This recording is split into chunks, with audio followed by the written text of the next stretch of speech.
अंचल आम मानकर अति प्रिय ए ग्राम अनेक गुरु भाई अच्छा जो मैंने महापुरुष हरिदास आश्रित पूज्य गुरुदेव आचार्य नारायण दास आश्रित ए अंचल जड़े वरिष्ठ गुरु भाई जी दिवंगत अरुण भाई परिवार अन्य समस्त गुरु भाई माने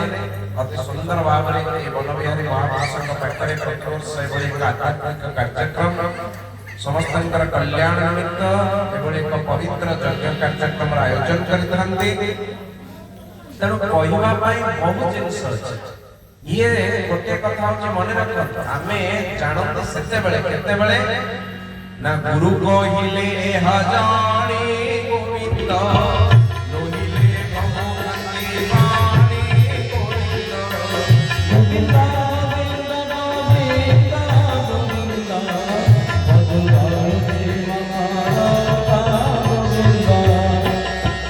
गुरु कहले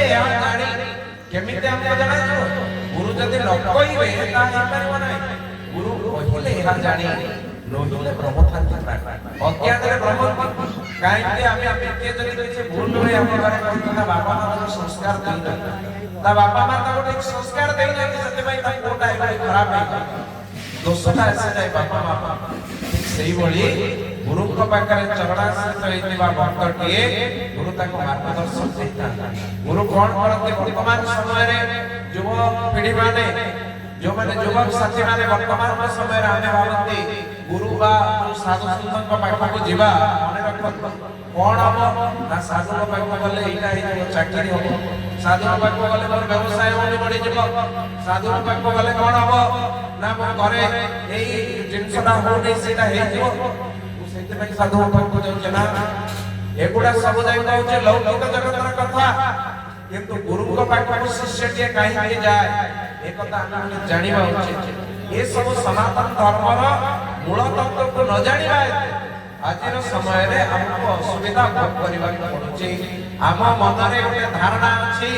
जे आगे जोठी के जीवा से साधु का पाख गले ताकर चमत्कारिता कोन अछि प्रथम कथा हम मुंडे सेटा से बाबा को गले सेठी चमत्कारिता कोन ना आगे मु जाउतले मो पहुंचवा मात्र मोर चाकरी होने वाला हे गला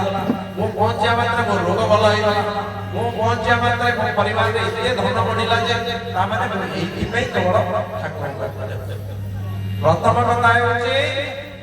शास्त्र उपनिषद कोन कहले ना स गुरु में भावि गच्छे